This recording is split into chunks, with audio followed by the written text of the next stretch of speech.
जय हिंद कैडेट्स, उम्मीद है आप सभी बढ़िया होंगे। और आज हम हाजिर हैं फिर से नए टॉपिक के साथ, जो है कन्या भ्रूण हत्या।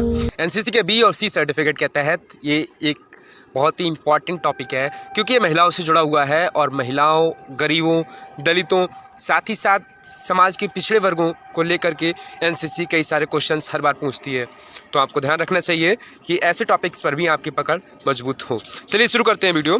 कन्या भ्रूण हत्या से आप क्या समझते हैं? हमारा पहला क्वेश्चन है, आपको बेसिक जानकारी होनी चाहिए कि कन्या भ्रूण हत्या जो टॉपिक है, आप जिसके विषय में पढ़ने जा रहे हैं, वो होता क्या है। चलिए, तो जैसे कि यहाँ पे लिखा हुआ है, गर्भावस्था में ही मशीनों द्वारा भ्रूण के लिंग का पता लगाना, जिससे यह पता चल सके कि होने वाला बच्चा लड़का है अथवा लड़की, और यदि वह लड़की है तो उसे गर्भ में ही मार देना कन्या भ्रूण हत्या कहलाता है। कहने का तात्पर्य है कि कुछ व्यक्तियों द्वारा, कुछ दंपतियों द्वारा भ्रूण के लिंग का पता लगाना, ठीक है, मतलब जब बच्चा पेट में ही होता है आरंभिक कुछ 4 या 4.5 महीने तक, तो उस समय जो आधुनिक तकनीक है, उन मशीनें हैं, उनके द्वारा ये पता लगाना कि होने वाला बच्चा लड़का है अथवा लड़की, अर्थात भ्रूण का लिंग पता करना।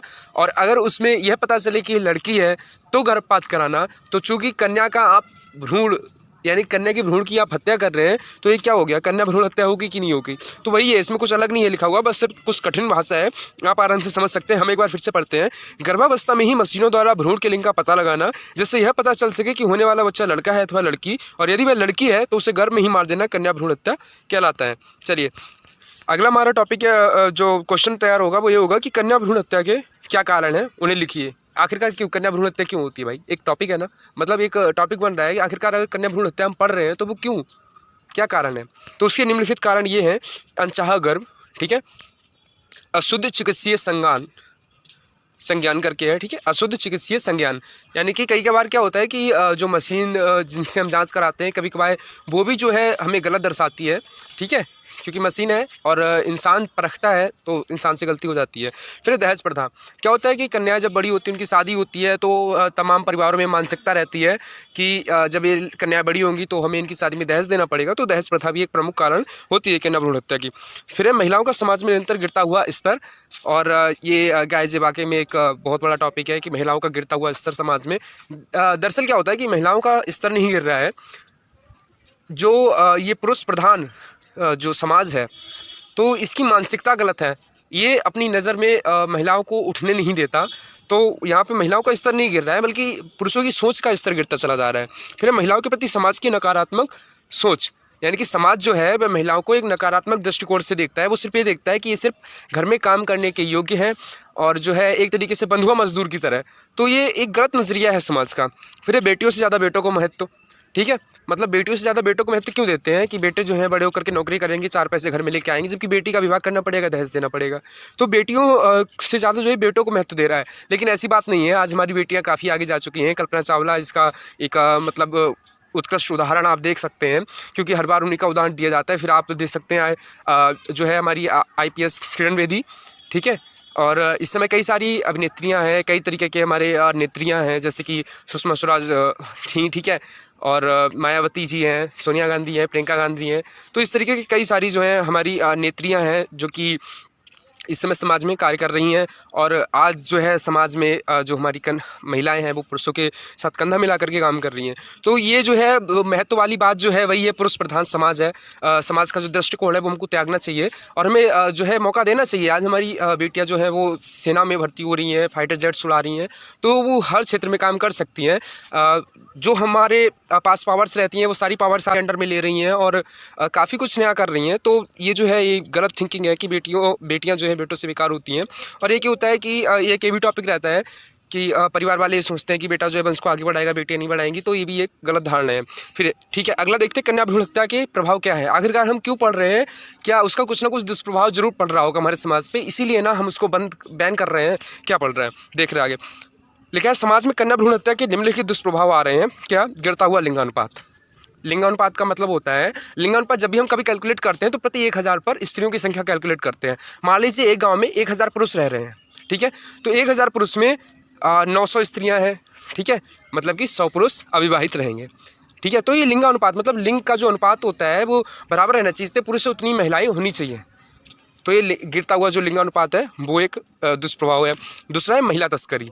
तो जब लिंगानुपात गिरता है तो जैसे अभी यहाँ पे 100 पुरुष अविवाहित रह गए हैं तो ये जाएंगे दूसरे क्षेत्र में और वहाँ की महिलाओं से विवाह करके आएंगे तो वहाँ पे कम होगी। तो इस तरीके से क्या होती है, महिलाओं की मांग जो है एक तरीके से कह सकते हैं तस्करी को बढ़ावा मिल रहा है।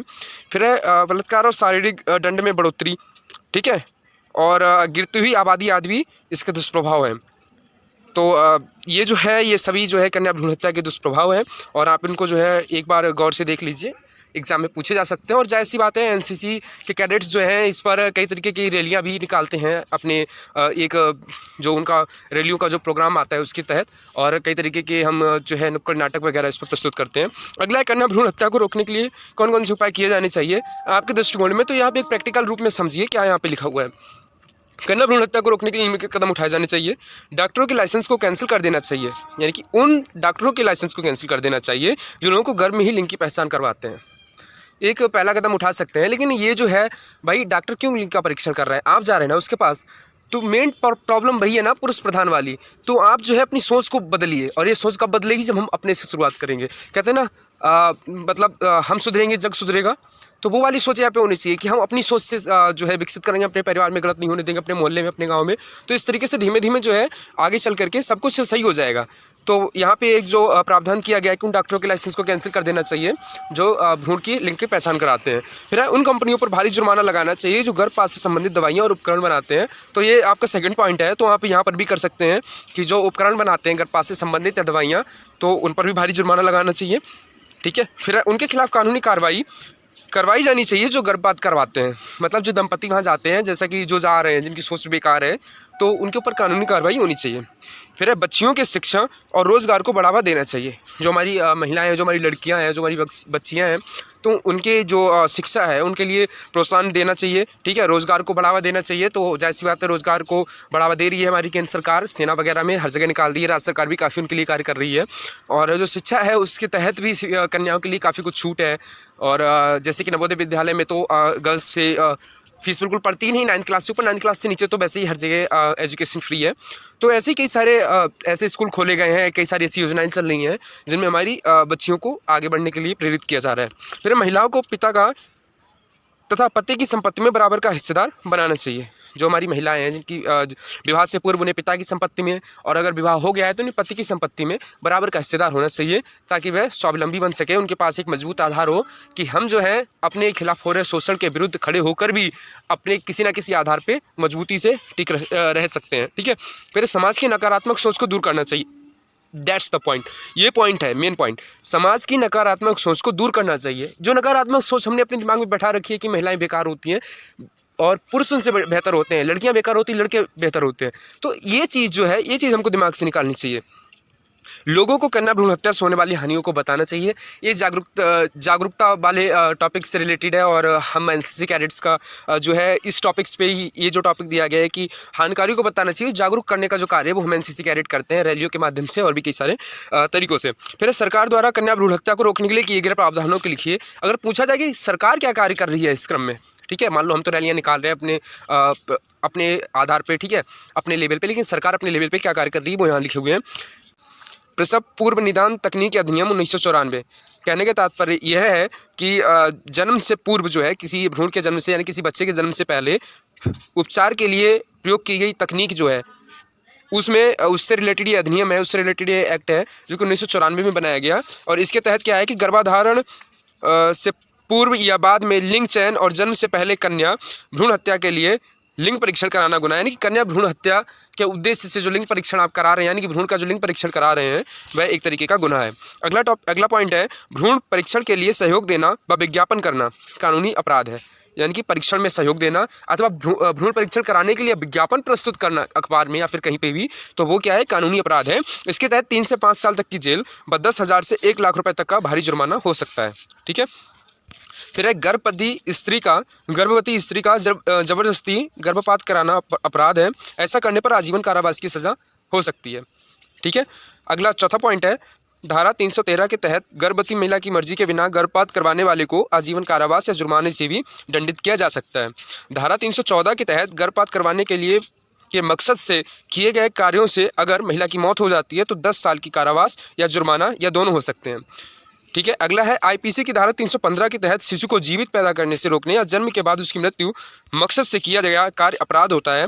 ऐसा करने वाले को 10 साल की सज़ा या जुर्माना दोनों हो सकता है। तो ये सरकार ने अपने लेवल पर कुछ कानून बनाए हैं कन्या भ्रूण हत्या को रोकने के लिए, ताकि जो है लिंगानुपात, गिरता हुआ लिंगानुपात और जो दुष्प्रभाव हमारे सामने आ रहे हैं हम उसको कंट्रोल कर सकें। तो मेरे ख्याल से कन्या भ्रूण हत्या से संबंधित आप सभी चीज़ों को जान चुके होंगे और सारे टॉपिक आज आपके क्लियर हो गए होंगे। तो मिलते हैं अगली वीडियो में एक नए टॉपिक के साथ, और तब तक के लिए आप इसे नोट करें। इसकी लिंक जो है मैं डिस्क्रिप्शन बॉक्स में दे दूंगा। अगर इससे संबंधित आपको कुछ और जानकारी चाहिए तो आप कमेंट कर सकते हैं, या फिर आपको इसमें कुछ प्रॉब्लम आ रही है तो आप उसके संशोधन के लिए भी जो है शेयर कर सकते हैं अपना कमेंट, अपनी सुझाव, और मैं कोशिश करूँगा कि अगली वीडियो में मैं वो बता सकूँ जो इसमें कमी रह गई होगी। तो कैडेट्स, जैसा कि मैं हर बार कहता हूँ, इस बार भी कह रहा हूँ कि अपने दोस्तों तक इसे ज़रूर पहुँचाएं, क्योंकि एनसीसी में ग्रेडिंग जितनी मजबूत हो जाएगी आपके दोस्तों की, उतना आपके लिए फ़ायदा है। यहाँ फर्स्ट सेकंड थर्ड कोई नहीं आ रहा है, तो वही है, कंपटीशन अभी के लिए, लेकिन दोस्ती लाइफ टाइम। मिलते हैं अगली वीडियो में। जय हिंद।